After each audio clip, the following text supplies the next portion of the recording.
Next segment. Okay, so I kind of broke the internet last week. Yeah, I saw it. I know, right? I was confused. I was, and honestly, I was confused because you never know what people are going to get really kind of upset about these days. I try to stay away from politics and all that because, one, I'm not like super political, but so this is actually a really tragic story about a resident doctor. So, a resident doctor is a doctor in training that took his own life. And so this story started popping up in my feeds on various things. I mean, I'd seen it on Twitter like a few times, and then and so his name, I'm going to throw a picture. His name's Dr. William West. He was an ophthalmology resident at George Washington University, and I actually looked him up. I mean, guy's brilliant. Obviously, anyone who gets into ophthalmology is extremely smart because that is one of the absolute most difficult residencies to get. I mean, it's up there with like dermatology, plastics is another one that's really popular. I mean, this guy's obviously a brilliant guy. He did a lot of service in his life, was involved with the church and everything.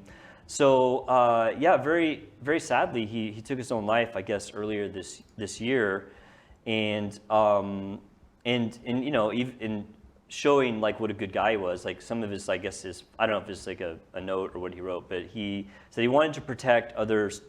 Doctors in training dealing with similar challenges that he was dealing with. Okay.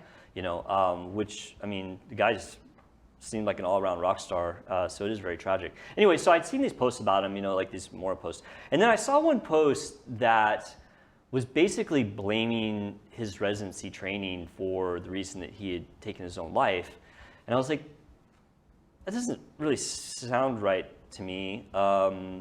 And I'll explain why in a minute. So I just made this like little comment, and I'll throw it up there. I mean, boy, and it created a firestorm. So basically I said, wasn't he an ophthalmology resident? Historically, that's an overly taxing residency. Perhaps it's more of a personal mental health issue than an environmental one. Because the post that I was replying to was basically implying that he had taken his own life because of how hard residency was. And holy crap, the frickin' internet came unglued. Like, they just went nuts. And of course, I didn't mean that like in any type of negative way towards him. I mean, to me, like when something tragic happens, I mean, obviously you have to grieve and all that, but I mean, you kind of want to figure out why did this tragic event happen and what can you do to prevent it? And so like in my mind when I saw it, I was like, well, if they're blaming this on something that's not really true, I think they're missing the point of what like some of the bigger factors might be. And, and the reason I even was thinking about this, because we talked, I guess, a couple weeks ago about the negative sides of being a doctor. Yeah. And so I pulled the data on, which I know is bad, the data on physicians and general suicide is not good. Like doctors are twice as likely to take their own lives as like as the age-adjusted general population. But yeah, and so like obviously I didn't mean that like in any negative way towards him, but you didn't. To me, it was like you wrote it very like fact. Right, and that's how and that's how I am. There was no emotional. Right, I'm not like a overly sensitive guy. I'm like a really kind of factual. Like, I don't necessarily agree with this, and this is why kind of thing. Yeah. And so, and honestly, I think that my spec, because I actually hadn't even looked him up a whole lot when I wrote that. I was like, I just don't think this might be right. So in his bio, or I guess his, what do you call it, the memorial, not the obituary, but it's like memorial. Yeah. Like his family did mention that he had like this long history of battling demons, which to me is like kind of a thing with, he probably had depression or, other issues. Yeah, for sure. Who knows what that means. And also too, like ophthalmology is like a really good specialty. I mean, as I said, you have to be brilliant to get into it. The lifestyle is really good. And I actually have like a little infographic that I threw up there, and that's like a list of like the hours worked for different specialties. And ophtho is like towards the bottom, which is good. Well, I mean, it depends on how you look at it. I mean, as you get towards the top, these programs get more and more challenging because of just the hours that you work. And so, ophthalmology is a pretty good specialty. I mean, yeah, it's stressful. Any residency is going to be stressful. Yeah. For sure. But there are ones that definitely can be more taxing because they're life and death or because the hours are just like insane.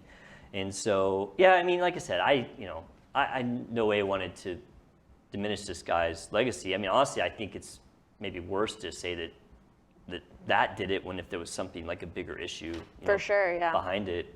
The whole internet just like came unglued. I was just like, whatever. Like people were like, oh, you're a terrible person. You shouldn't be a doctor. I'm like, yeah, it's just kind of like my opinion, man. Like, Yeah. But so I did want to discuss, like, is residency too hard? I mean, what do you guys know about residency? Anything? I mean, do you even know what I mean? From what you've told me, and then what I've watched on Scrubs. Oh, on Scrubs. Yeah. Yeah. So, Because I never watched ER. you know, it's funny. Residency has changed a lot over the past 100 or 200 years since it's been a thing. The term resident was actually coined because when you were a resident physician, you actually lived in the hospital. Okay. Like, you lived inside the hospital, and a lot of places wouldn't let you leave. And really, that wasn't that long ago. I remember when I was in college, and one of my buddies was going down to Baylor College of Medicine in Houston, and in the recent past, they still forced some of their fellows to live in the ICU, meaning, like, when you were on a certain rotation, you lived in that ICU 24/7 for a month at a time. And I was like, dang, that's hardcore. I mean, like, I'm not afraid to work, but man, like, living inside the hospital for a month. Yeah. But as things do, I mean, they tend to get better. And so, when I went through residency, it was still very, very hard. Have you guys ever heard of the work hour restriction law that went into effect? Yeah, I think you've talked talked about it. Yeah. So yeah, in the kind of mid to late 2000s, they put a law in place that said that residents couldn't work more than 80 hours in a week. Which was kind of crazy when it happened because it was very standard for certain residencies to push 110, 120. And I actually calculated, so we ran, like, for most services, we ran 110 to 120 hours per week, which meant you really didn't get days off. And it was horrible. Like, I hated it. I mean, I myself got, like, depressed during my residency, and but I mean, I felt like we had pretty good support. Like, our residents were very good about talking with each other. I had the support of my family, which is nice. And so, I may just kind of push through it, but it was pretty miserable. But, so I guess the next question is, like, okay, well, if we're really going to dive into this, is residency too hard? Is it pushing, people to potentially commit suicide? I mean, one of the first things that I would ask is there a higher rate of suicide with resident physicians? Because we know for a fact that doctors in general have a higher suicide rate. Right. And so I actually pulled a study on that. So throw up that first clip, or the first one, yeah. So this is a study looking from 2000 to 2014 it's by the ACGME, which basically is the oversight board for residencies. And it was looked at all of the deaths of residents that happened in this 14-year period. Now this 14-year period is going to about half and half span the pre-work hour restriction with the post-work hour restrictions. And flipping over to the next slide, basically it said that, to their surprise, that resident doctors had a lower suicide rate compared to the age-matched population, which is kind of surprising. I was a little surprised by that, honestly, knowing how hard residency was and still is at this point, even though they've kind of trimmed it back. But then again, you think about it, kind of makes sense. Like, you get to residency, you're really excited, it's something new, So it was a little surprising, but not super surprising. Are residents unhappy? Yeah, there's a lot of studies that show that. I mean, resident doctors, even medical students, are shown to be sleep deprived. The risk of depression is up there. Yeah. And of course, when you talk about things like people taking their own lives, I mean, some of the biggest risk factors are mental illness, like depression or other things. History of suicide attempts is up there. Complete lack of social support is up there. Big upheavals in life, whether it be divorce or loss of a job. And then stress of jobs is in there. So, definitely it can play a factor. But, the question is, like, okay, is this something that has to be changed? Well, that's up for debate. And so that's why I think that, having a discussion is important. Because there's a lot of viewpoints out there. There's, like, this big push right now to even further cut back the work hour restrictions from what they were. Because in the past, so when I went through, there was no restrictions. Yeah. They could work you as much as they wanted, and there's really nothing you could do about it. And make your life really difficult. Oh, and it was pretty bad. And the thing is you knew going into a program what it was like. I went to, like, a really, really, what we used to call malignant, which that term for residencies or jobs meant that it was hard. Like, people would yell at you, like, they could fire you for any reason. Like, the system was pyramidal, where they actually accepted more residents than they could graduate, knowing people would either quit or get fired.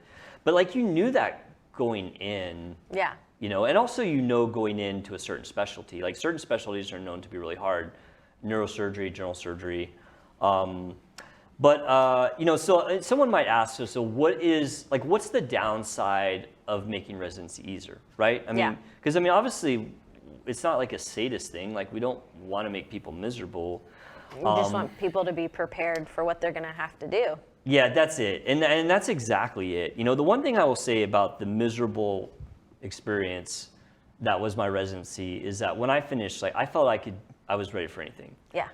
And I felt that even like a few months before I finished, I was like, okay, I've done everything so many times.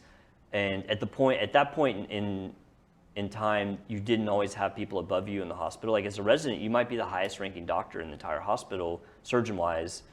And so there was a lot of autonomy, which they don't get as much anymore. And so, yeah, that's the big thing, right? Is like, how much can you cut this back before you're like on your own? Yeah, right. And so there actually is a study. I have one more study to show, and this one's from just I think 5 or 6 years ago, and it was the readiness of U.S. general surgery residents for independent practice.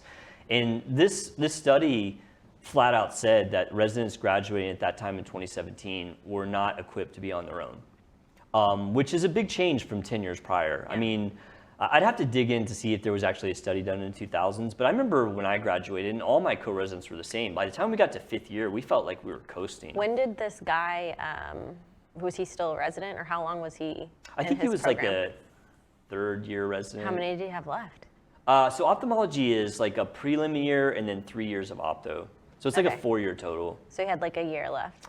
I think. I don't know exactly what year he's in, but he wasn't like a fresh. He was either in like year 3 or maybe 4, I'm not sure. Maybe I don't know. Like, there's a lot of stuff that could have happened. He could have gotten scared to face the reality of what his life would be like after residency. Who knows what happens? Yeah. I just have a little bit of hesitation, obviously, in saying, well, this was just his job, and we need to change things again. Because I see the downsides of like cutting the hours back. One, I don't think it was true that was the major factor. Could it have been a factor? Yeah, absolutely. For sure. Residency is stressful, and so it was probably an equation of different right. It's things. Like a multifactorial thing. Yeah. But nowadays a lot of jobs are stressful. It's funny when I went through my residency, and honestly, I would do it again. I absolutely would go through my general surgery residency again, as hard as it was back then, and as miserable as it was. Because honestly, it was one of when I finished it, it was like one of the biggest achievements. I think it's the biggest achievement of my life, honestly. Mm-hmm. And I always used to want to say, like if somebody would ask me about it, I wanted to say it was like going through like Navy SEAL training. Mm-hmm. But then I would think that's just idiotic to say something like that. My life wasn't in danger. But for you. Huh? For you it was. Well, yeah. I felt like it was disrespectful to soldiers and military people to say something like that. Yeah. Because it was really hard, but was my life in danger? No. No. And so, I don't know. It's a sticky topic because there's a lot of people really pressing these days to make residency easier, even again. And then there's people out there that kind of disagree with that. But you see what happens when if you say something like, oh, you don't want to make it, then people will dogpile you. It's the internet effect. You know how the internet is. You're on social media. Well, I feel like right now mental health is like such a big topic, and it's almost gotten polarizing. You have to walk on eggshells around it, because it's like it's like almost you can go to your job and be like, I don't feel like emotionally safe at my job, and people will be like, oh my God, but really it's like, what does that even mean? It's weird. It's interesting how things have changed. It's different. And I don't know if it's generational. It was funny, like the whole reason that residency changed in the 2000s was not because people were complaining. It was because of a lawsuit. There was a lawsuit where a resident doctor got sued, and he said, the reason I made a mistake was because I was so tired because I'd been up for 36 hours. Mm-hmm. And that's the reason that they changed it, not because people were complaining. I never thought to complain when I went through. You said, this is what it is. I was right. I was like, this is what it is. I know it's going to suck.